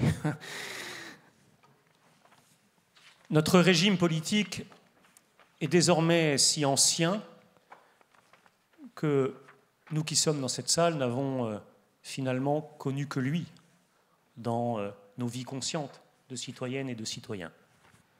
Il est si ancien que nous le considérons d'une certaine manière comme une évidence. comme un élément de notre décor. Nous prêtons parfois une oreille intéressée à des plaidoyers originaux en faveur d'une autre république, mais en prenant d'autant moins au sérieux le sujet qu'avoir précisément grandi sous la Ve République nous a fait intérioriser ces mythes fondateurs. La Ve République est le régime qui a libéré la France des désastres bien connus de l'instabilité ministérielle. La Ve République est le régime qui a permis la grande alternance de 1981. La Ve République, surtout, c'est ce régime qui, grâce à ce modèle chimiquement pur de démocratie qu'est l'élection d'un président de la République au suffrage universel direct, permet tous les 5 ans à son peuple de choisir clairement le projet politique qui gouvernera le pays. L'année prochaine, en 2020, la Ve République aura 62 ans, l'âge légal de la retraite. Et mon propos aujourd'hui est de vous dire qu'il est temps qu'elle y songe ou que nous y songions pour elle. Mon propos est de nous inviter à nous souvenir que les institutions ne sont pas des données fournies par la nature, mais des constructions historiques, faites par des hommes et défaites par d'autres hommes. Mon propos est de nous inviter à appliquer au domaine des institutions cette pensée dialectique et libre que nous appliquons à tous les autres domaines et qui veut que des pratiques, des règles, des usages que nous avons appréciés, lorsqu'ils ont fini par nous révéler leurs limites et leurs défauts manifestes, nous aspirons à les changer, à les remplacer, à les corriger par d'autres règles et par d'autres pratiques. La Ve République, nous l'avons vu et c'est indéniable, est une monarchie républicaine. Le président est certes élu, révocable, ses lois sont soumises pour une part à la censure du Conseil constitutionnel, mais tels les anciens rois, entre 2 scrutins, il dispose du pouvoir exorbitant de décider seul et souverainement de tout ou presque. Tels les anciens rois, il nomme et révoque selon son bon plaisir et mène la politique qu'il veut, populaire ou impopulaire, celle pour laquelle il a été élu ou une autre politique, sans qu'aucune élection intermédiaire, aucun référendum perdu, aucune mobilisation de rue, aucun mouvement d'opinion ne puisse jamais l'obliger, par les remous institutionnels qu'il induit, à bouger si telle n'est pas son appréciation de son intérêt et de l'intérêt du pays, sans qu'aucune autre limite ne s'exerce sur lui que celle que lui dictent sa conscience et sa lucidité. Cette monarchie repose, nous l'avons vu aussi, sur la relégation explicite du Parlement, qui n'a sans doute jamais été autant assumée que sous le monarque actuel, mais qui ne l'a pas attendue pour être une réalité bien établie. Nous avons notamment éclairé dans ce procès, grâce au témoignage d'Olivier Faure, la situation des députés d'une majorité, ces élus qu'une nouvelle vague d'antiparlementarisme désigne d'ailleurs aujourd'hui à la vindicte dérisoire des réseaux sociaux. Être député sous la Ve République, fût-ce député de la majorité, c'est en réalité non pas tant exercer le pouvoir que d'apprendre à renoncer. C'est comprendre d'emblée que tout ce que vous souhaiterez d'important sera soumis à l'accord préalable du gouvernement. C'est écarter d'emblée toute idée de coproduction législative.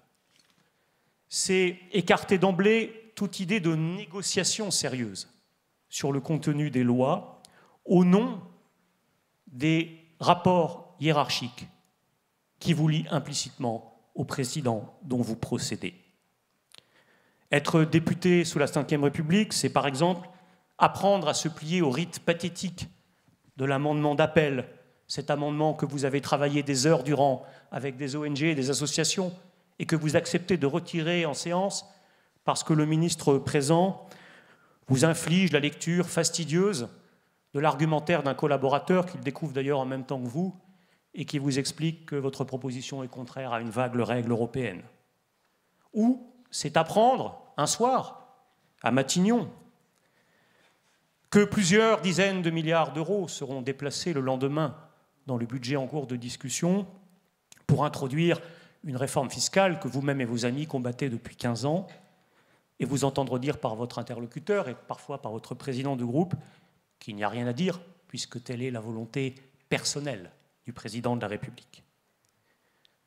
Ce déséquilibre des pouvoirs, singulier, est pour une part le produit du texte de 1958, n'en déplaise à l'avocat de la défense, de ce parlementarisme dit rationalisé voulu par les rédacteurs gaullistes.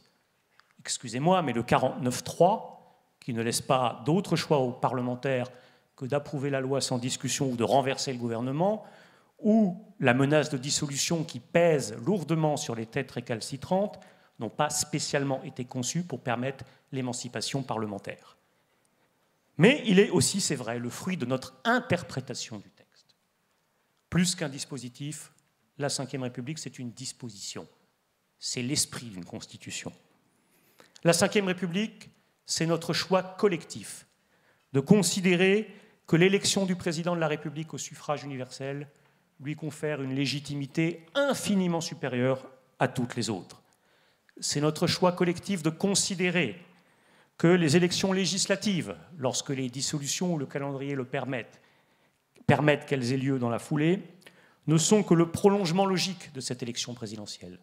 C'est notre choix collectif de considérer que les majorités parlementaires ainsi désignées n'ont pas fondamentalement d'autre vocation que d'approuver sans trop régimber les lois qui leur sont proposées par le président dont elles procèdent. La domination symbolique, reposant toujours sur la coopération des dominés, la Ve République, c'est aussi le choix réitéré, décennie après décennie, des parlementaires de ce pays de se conforter à cette lecture de leurs conditions politiques en confondant trop souvent solidarité et soumission, discipline de groupe et obéissance à des chefs. Choix auquel, il faut bien le dire, les députés de l'actuelle majorité ont apporté leur touche de zèle en allant jusqu'à disparaître très en amont de leurs propres affiches de campagne. C'est le choix concomitant du parti majoritaire de réduire ses ambitions lorsqu'il gouverne, car, comme disait un ancien premier secrétaire du Parti socialiste, concluant le vote d'un rapport budgétaire d'avance enterré, dans la Ve République, le parti propose et le gouvernement dispose. La Ve République, enfin, c'est la jonction faite à nos monarques eux-mêmes, parfois peut-être plus prisonniers qu'ils ne le souhaiteraient eux-mêmes, de cet imaginaire national, l'injonction qui leur est faite de préserver leur autorité en fixant souverainement les caps, sans jamais les conditionner au consentement préalable de leur majorité, comme peut le faire en effet la chancelière allemande, ou comme le fit en son temps Lionel Jospin, ministre de la Cohabitation. Alors, on nous objectera peut-être que l'équilibre des pouvoirs est un caprice d'intellectuel, un attachement suranné à la philosophie des Lumières et qu'il n'est pas si grave au fond qu'un seul homme décide puisqu'il est élu et qu'après tout, il n'est peut-être pas là tout à fait pour rien. Mais sommes-nous à ce point imbibés du virus monarchiste et bonapartiste? Avons-nous à ce point annihilé nos anticorps républicains que nous ne sommes plus capables de voir à quoi nous conduisent, dans les faits, le pouvoir solitaire et l'effacement du Parlement? Le pouvoir solitaire subordonne tout d'abord la capacité de l'État à apporter des réponses efficaces et justes aux besoins de la société, à l'intuition politique d'un seul individu. Le mythe de l'homme providentiel avait sans doute son charme à l'époque du contrôle des changes, de l'ORTF, des conflits salariaux huilés par l'inflation, de la société verticale encadrée par les notables.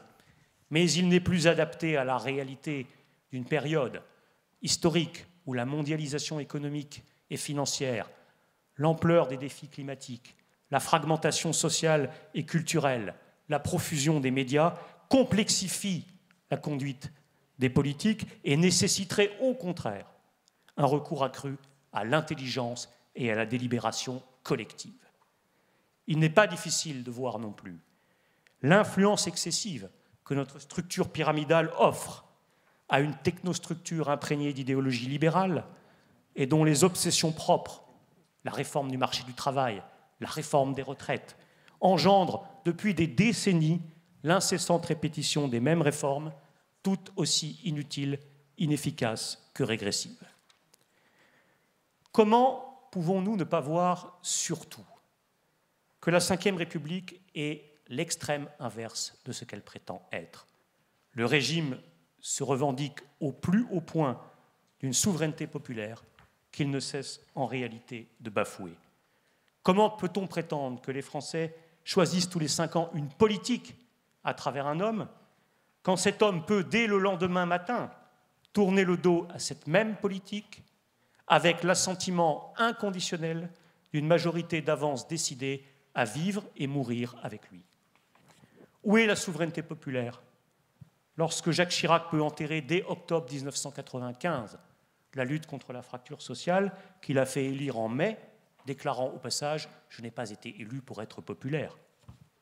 Où est la souveraineté populaire quand Nicolas Sarkozy se précipite au lendemain de son élection sur le yacht de Bolloré, dans un formidable pied de nez à cette fraction de la France qui se lève tôt, qui vient pourtant de lui confier ses espérances? Comment surtout peut-on espérer que la politique soit déterminée dans ce pays par les besoins des couches populaires et moyennes, lorsque ce que celles-ci expriment dans les circonscriptions a si peu de chances d'être entendu par ceux qui rédigent réellement les lois et établissent réellement les budgets? Il faut que Jean-Pierre Pernaut s'émeuve de la suppression de la demi-part des veuves pour que les cabinets ministériels consentent à entendre une souffrance que des dizaines de députés de terrain s'échinaient à remonter en pure perte depuis des années. Pendant ce temps, les lobbies, eux, circulent librement dans les allées du pouvoir, où des âmes bienveillantes et soucieuses de leur propre avenir s'empressent d'ailleurs de leur ouvrir les portes. On pourrait là aussi multiplier les exemples de lois rédigées sous l'influence et la pression de ceux-là même qu'elles sont censées réguler. Et ne vous étonnez pas après qu'il soit si difficile en pratique de faire de la finance son ennemi ou de l'écologie sa priorité.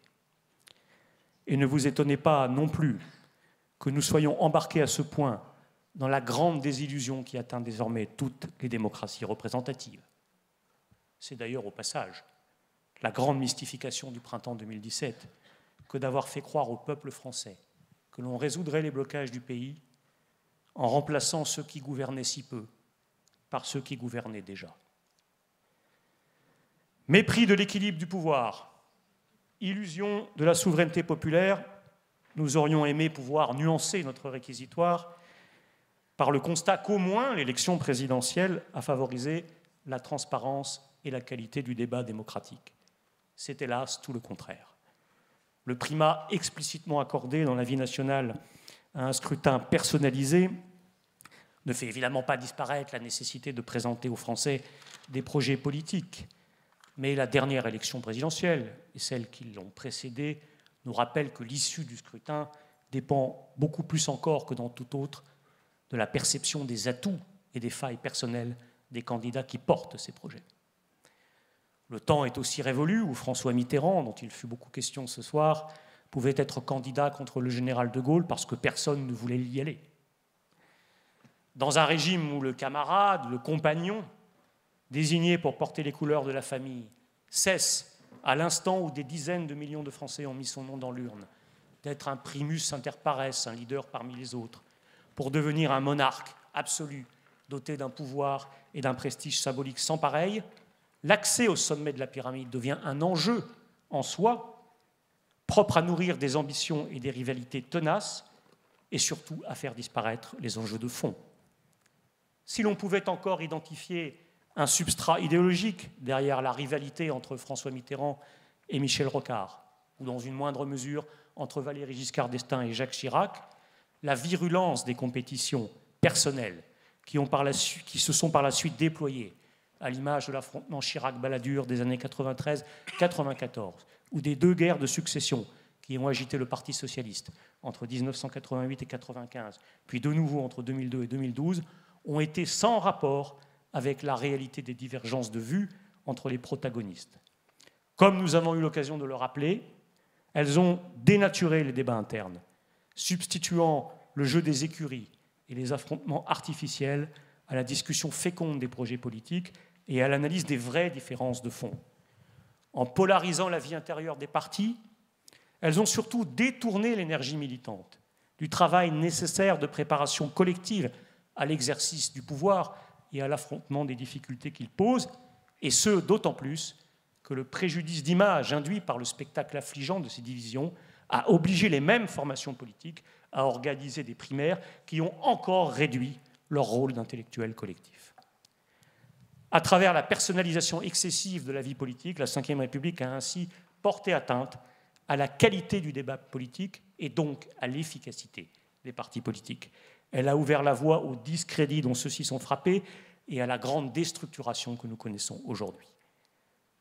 Et la situation actuelle de la gauche française, largement privée de perspective par la division excessive de ses forces, achèverait d'illustrer, s'il en était besoin, à quel point la culture de la Ve et les désirs de leadership que l'élection présidentielle continue d'entretenir sous nos yeux constituent des obstacles à la mise en œuvre des nécessités stratégiques et politiques pourtant vitales. J'en viens donc à mes réquisitions. Vous l'aurez compris, je vous demande de déclarer la Ve République coupable. Et si vous suivez cet appel, je vous propose les peines suivantes. Elles sont réalistes. Vous appartenez à un collectif qui a le souci de la réalité. Et vous ne souhaiterez pas proposer aux Français de votre génération la suppression d'une élection à laquelle, malgré ces désillusions, il est difficile, à vous comme à eux, de renoncer. Je m'appuie plutôt sur le précédent de la Troisième République, dont Gambetta et ses amis transformèrent la nature par la volonté politique, la faisant basculer de la logique bonapartiste dans laquelle le maréchal MacMahon voulait l'enfermer, vers une logique parlementaire assumée, Troisième République dont le bilan législatif d'ailleurs n'a pas beaucoup à rougir devant celui de la Cinquième. Comme en 1877, ce n'est donc pas de réécrire de fond en comble un texte dont nous avons besoin, mais de volonté politique. Si le jury déclare la Ve République coupable, je lui demande, et je demande à la suite au Parti socialiste, premièrement, de défendre politiquement dans le débat public, comme une leçon tirée de sa propre expérience, mais aussi des désillusions actuelles du macronisme, une nouvelle lecture des institutions, récusant non l'élection présidentielle, mais le pouvoir absolu que le président en retire, et faisant une place réelle à la démocratie directe et au Parlement dans la discussion et l'élaboration des réformes. Je lui demande de traduire cette orientation stratégique en proposant dès 2021 à l'ensemble de la gauche et des écologistes la construction d'une coalition législative et gouvernementale en amont de l'élection présidentielle et la désignation en temps voulu d'un candidat unique de la gauche, choisi non pas pour être le leader absolu de celle-ci, mais pour exercer la fonction présidentielle telle qu'elle est prévue par le seul texte de 1958. Je lui demande enfin de matérialiser et garantir ces évolutions par une réforme constitutionnelle limitée mais précise, instaurant des modalités nouvelles de consultation des Français et des dispositifs permettant au Parlement de se libérer de ses chaînes, et notamment la suppression du droit de dissolution et la suppression de l'article 49.3. Je vous remercie, Madame la Présidente.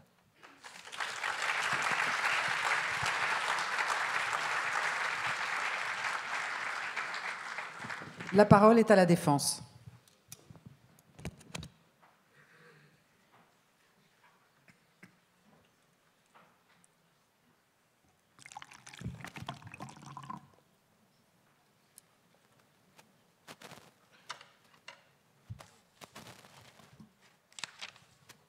Madame, Monsieur les jurés, votre responsabilité est lourde. Vous devez établir la culpabilité, ou je le crois, l'innocence de ma cliente. Une cliente que l'on accable volontiers de tous les maux, et en particulier ceux qui ne lui incombent pas, comme on vient de l'entendre avec l'avocat général. D'ailleurs, la présidente empruntant pour l'occasion à Charles de Gaulle, l'a décrite comme un esprit, des institutions et une pratique. Mais cette affirmation ne vaut pas évidence, même prononcée par le général de Gaulle. Elle condamne par avance ma cliente, qui serait responsable d'actes, de ses actes, et surtout de ceux qui la servent. Une constitution, ma cliente, ce sont avant tout des institutions. Et c'est là, et là seule qu'elle réside. Avec une rare constance d'ailleurs, puisque depuis 1958, ces institutions sont quasi inchangées. Des évolutions ont été introduites, des innovations, mais la géographie du pouvoir reste la même, dans ce triangle Élysée, Matignon et Palais Bourbon. Certains veulent l'oublier pour plus l'accabler. Pour ce qui est de l'esprit supposé de ma cliente, ou de la pratique, je peine à vous dire ce qu'il me faudrait défendre. S'agirait-il de l'esprit inspiré par Charles de Gaulle? Est-il identique seulement à celui de Michel Debré, parlementariste convaincu, grand admirateur du régime britannique et véritable auteur de la Constitution de 1958? Se rapprocherait-il plutôt cet esprit de celui de René Capitan, constitutionnaliste préféré du général de Gaulle, grand admirateur des régimes illibéraux, pour qui la coutume comptait plus que le droit écrit et qui s'est désespéré de l'élection au suffrage direct du président de la République? Répond-il encore aux observations du ministre gaulliste Jean Foyer, lequel estimait que la Constitution de 1958 n'a jamais été appliquée et que de Gaulle l'a reniée lors de cette conférence de presse de 1964? S'il y a un esprit des origines qu'il me faut défendre, il est indécis, et ça ne s'améliore guère par la suite. Devrais-je de ce fait être l'avocat de l'esprit porté par Valéry Giscard d'Estaing, président hyper interventionniste, qui au moyen de conseils restreints, 23 à 70 par an, tenait son Premier ministre en règne courte? Ou dois-je défendre l'esprit invoqué par François Mitterrand? Mais il faudra me dire quel François Mitterrand? Celui du coup d'État permanent? Ou celui qui, dès juillet 1981, s'accommodait des institutions qui n'étaient pas faites pour lui? Celui qui accompagne Pierre Mauroy pas à pas dans la gestion quotidienne des dossiers, vérifiant avec un soin méticuleux que ces orientations sont mises en œuvre, ou celui qui octroie une large délégation de confiance à Laurent Fabius? Celui qui nomme ses ennemis ou ses adversaires à Matignon, 2 ans pour Jacques Chirac et Édouard Balladur, 3 ans pour Michel Rocard?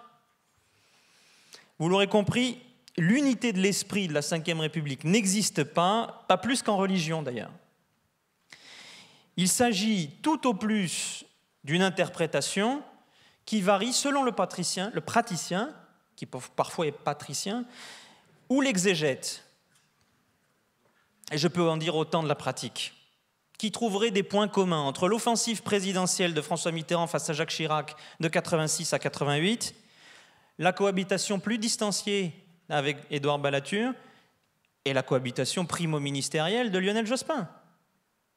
Nicolas Sarkozy peut-il être comparé à Jacques Chirac, qu'il qualifiait de roi fainéant? Et que dire des présidents normaux ou de leurs successeurs? Non, je ne retrouve ma cliente ni dans l'esprit des autres, porté par l'avocat général, ni dans les pratiques de quelques-uns. Il m'incombe dès lors de vous parler de ma cliente, puisqu'en définitive, il en a été assez peu question. Une cliente que vous connaissez peut-être, pour les plus téméraires, vous l'avez lue. Ou pour certains, vous l'avez pratiquée. C'est la Constitution de la Ve République. Et si on ne s'astreint à parler que d'elle, vous en conviendrez, toutes les charges s'écroulent. Car c'est un élément fondamental. Les accusations portées par l'avocat général ne s'adressent pas à ma cliente. Aucun article de la Constitution de 1958 ne saurait porter la responsabilité des faits incriminés. L'avocat général prend soin d'ailleurs de n'en évoquer que 2.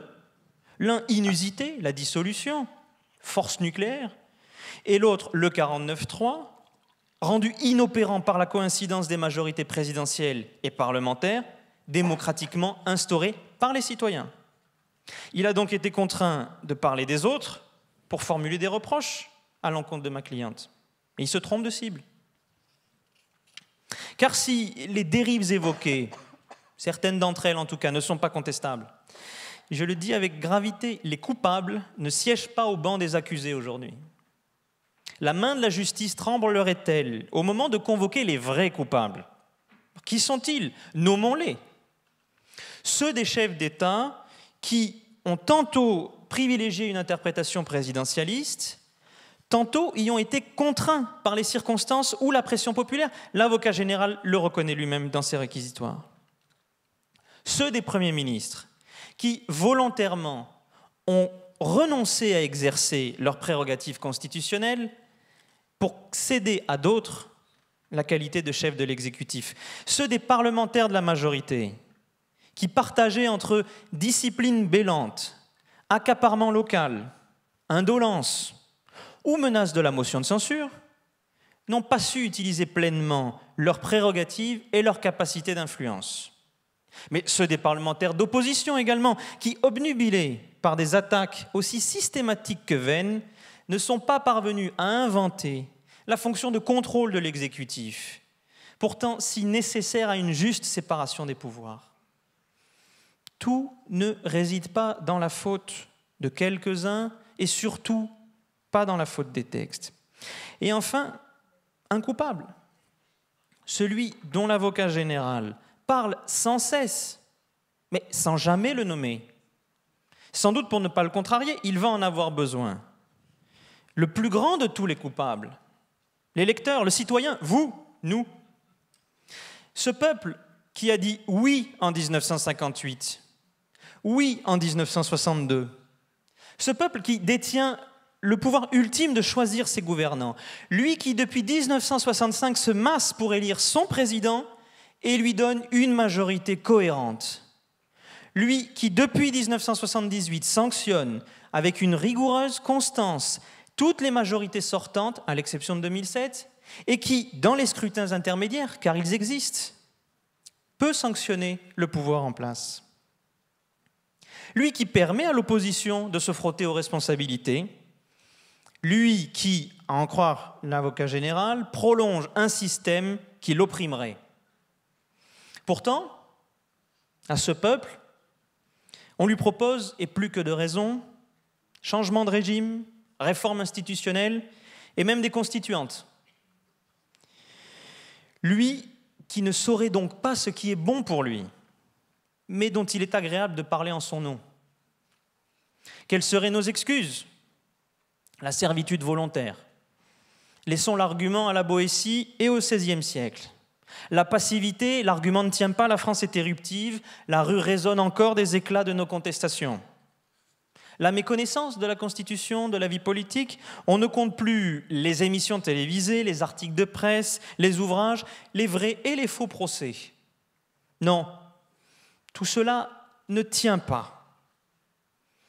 Et si on acceptait finalement que ce coupable agisse, que nous agissions par adhésion, une adhésion qui par nature n'est pas soulevée par la tempête de l'indignation qui est propre aux détracteurs. Une adhésion silencieuse parce qu'opiniâtre. Et si l'on en croit l'avocat général, il faudrait donc faire notre bonheur malgré nous, contre nous. C'est l'objet de ce procès, ne nous y trompons pas. On vous demande de vous renier, de renier plus que tout votre capacité de décision quinquennale, votre droit à l'erreur. Vous avez la 5e République, on vous repropose la 4e et la 3e pour les plus nostalgiques. Vous avez un président, on vous propose des chefs de parti. Vous l'aurez compris, vous avez été convoqué pour un procès où l'on ne cite jamais les coupables. Alors, vous pourriez néanmoins penser que ma cliente a été une complice passive, un facilitateur à tout le moins. Mais qu'est-ce qu'un complice sans crime? Car on peut bien s'acharner à lui imputer les turpitudes des autres. L'exigence d'un procès équitable suppose que l'on établisse toutes les responsabilités. Quel crime ma cliente a-t-elle commis? Ma cliente a-t-elle commis un crime en ayant duré 60 ans sans changement de régime, l'avocat général sans désespérer. Depuis la Révolution française, seule la 3e République la surpasse encore de 4 années. Croit-on véritablement que cette stabilité tienne à la douceur de l'habitude ou au hasard? Ma cliente a-t-elle commis un crime en surmontant nombre de crises? De mai 68 au mouvement des Gilets jaunes, du putsch des généraux aux attentats de 2015, de la crise pétrolière à celle de 2008. Là où les régimes homologues, là où ces devancières s'effondraient, ma cliente a permis aux différents gouvernements de préserver l'unité du pays et de continuer à assurer les décisions nécessaires à la nation. Ma cliente a-t-elle commis un crime en s'adaptant ? 24 révisions sont intervenues depuis 1958. Leur rythme s'accélère d'ailleurs. 19 en 30 ans. Sans traumatisme, elle a accueilli le principe de précaution, l'élargissement européen, l'extension du contrôle de constitutionnalité, la constitutionnalisation du défenseur des droits. Et on lui reprocherait de ne pas être en adéquation avec son époque. Elle en suit pourtant toutes les évolutions. Elle conjugue pour ce faire l'impérieux d'une norme fondamentale avec la plasticité de celle qui dure. Elle s'est ainsi révélée successivement, souvent présidentielle, parfois parlementaire, très républicaine, résiduellement monarchique et fondamentalement démocratique. Elle a permis des présidences impérieuses, des cohabitations présidentialistes ou primo-ministérielles.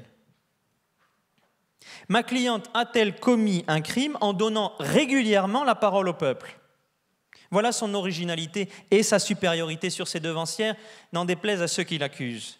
Sa dynamique politique repose sur le corps électoral, sur les choix qu'il opère, sur les impulsions qu'il donne, même si on les déplore, et non sur des combinaisons partisanes ou parlementaires. Le corps électoral, lui et lui seul, a fait coïncider les majorités parlementaires et présidentielles lorsqu'il l'a souhaité. Il les a fait diverger lorsqu'il le jugeait nécessaire. Et c'est encore possible. L'amertume des vaincus ne saurait donc se reporter sur les règles du jeu. Ma cliente a-t-elle commis un crime en instaurant un subtil équilibre ? L'architecture de la Constitution ne dessine pas une concentration des pouvoirs. Au contraire, juridiquement, le président de la République peut très peu de choses. Il ne peut pas diriger le gouvernement à la place de son Premier ministre. Il ne peut pas diriger un ministère à la place de son ministre. L'omnipotence est une fable déçue par les faits. Aucun président de la République ne peut s'affranchir d'une décision du Conseil constitutionnel, d'un arrêt de la Cour de cassation ou même d'un avis étayé du Conseil d'État.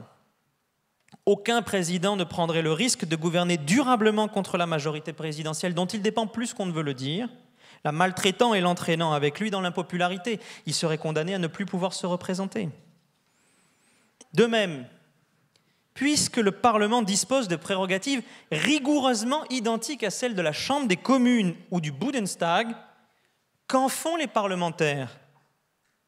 Guy Carcassonne, le faiseur de majorité à l'époque de l'absence de majorité absolue sous Michel Rocard. Guy Carcassonne avait l'habitude de dire qu'en France, ça n'est pas les droits nouveaux dont on a besoin pour l'Assemblée nationale, mais de députés pour les exercer. Enfin, ma cliente a-t-elle commis un crime en permettant aux socialistes d'accéder durablement au pouvoir ? Qui imaginait en 1981 que François Mitterrand pourrait être chef de l'État durant 14 ans ? Pas l'électeur du coup d'État permanent. Qui regrette aujourd'hui le quinquennat où Lionel Jospin exerça pleinement le pouvoir ? La Ve République, ma cliente, nous a donné le temps pour abolir la peine de mort et les juridictions d'exception, pour poursuivre les avancées du Front populaire en matière de congés payés, pour abaisser la durée du temps de travail à 35 heures, pour œuvrer à l'universalité de l'accès aux soins, pour démocratiser la culture, pour garantir des revenus minimums, pour décentraliser et déconcentrer la vie politique, pour assurer l'autorité de l'État dans la tourmente, qu'elle soit terroriste ou factieuse. De tout cela, ma cliente a bien été complice s'il faut établir des complicités. Elles sont souhaitables.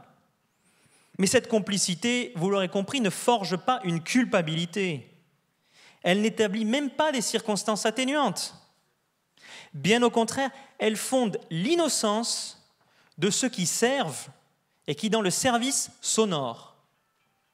Alors je plaide devant vous pour un vibrant et déterminé non coupable. Et je vous demande de vous joindre à moi, non pour sanctifier, pas même pour glorifier, mais simplement par pure lucidité pour absoudre. Je vous remercie.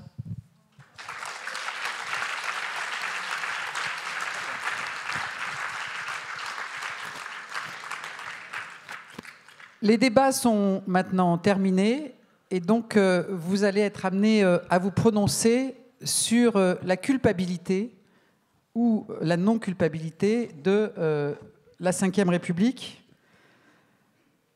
en répondant aux questions sur les infractions qui font l'objet de l'acte d'accusation, abus de confiance, abus de position dominante ou conflit d'intérêts. Afin de voter, vous devez vous connecter. Il faut réafficher, je pense, si c'est possible. Voilà, je vous remercie. Il faut vous connecter à live.voxvote.com. Ensuite, vous indiquez le code PIN 31358.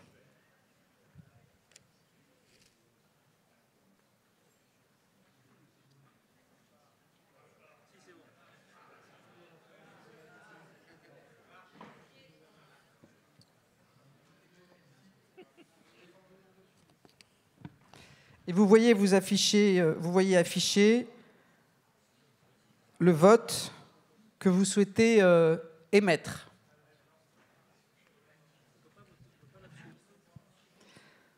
Donc vous...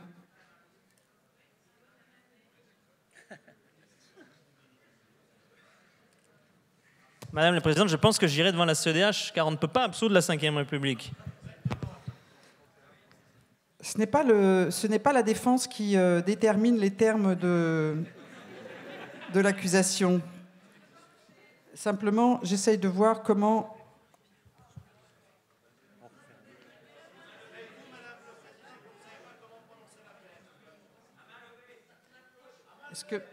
Est-ce que Maxime Desgaillés a une préconisation? Parce que moi, j'avais proposé le main levée, mais il tenait particulièrement...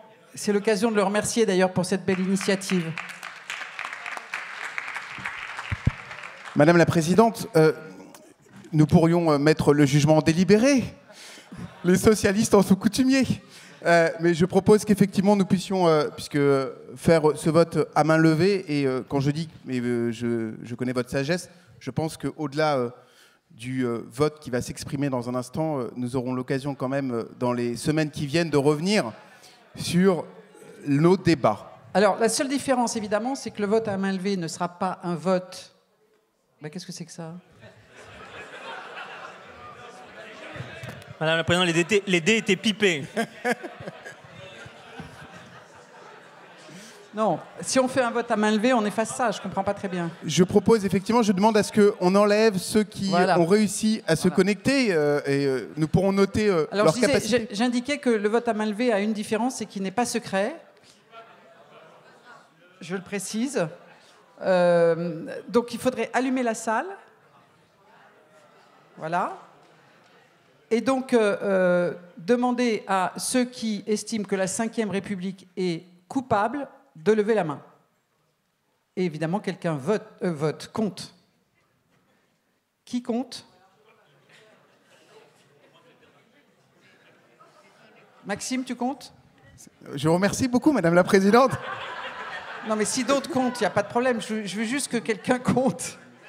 15, 16, 17, 18, 19, 20, 21, 22, 23, 24, 25, 26, 27, 28, 29, 30, 31, 32, 33. Laissez vos bras levés, évidemment. 36, 37, 38, 39, 40, 41, 42, 43, 44, 45, 46, 47, 48, 49, 50, 51, 52, 53, 54, 55, 56, 7, 8, 9, 60, 61, 62, 63, 64, 65, 66, 67, 68, 69, 70, 71, 72, 73, 74, 75, 76, 77, 78, 79. Madame la Présidente, je crois, mais j'ai cru voir des gens lever 2 bras. C'était un vote qui compte double. J'ai noté environ 79 jurés qui se prononçaient pour la culpabilité de la Constitution. Alors, maintenant, je vais demander à ceux, et je compte sur votre loyauté pour ne pas voter 2 fois, ceux qui veulent voter la non-culpabilité de la Ve République.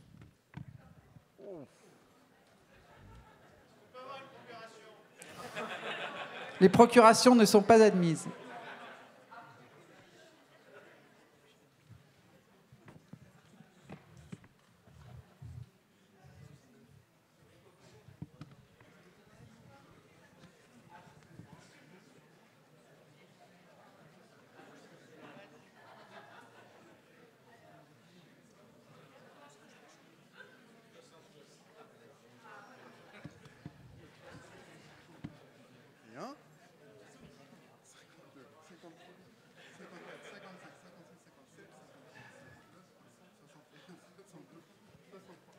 64. Madame la Présidente, je dois le dire et j'aimerais vous remercier d'abord la présidence que vous avez exercée. Je pense qu'on peut vous remercier.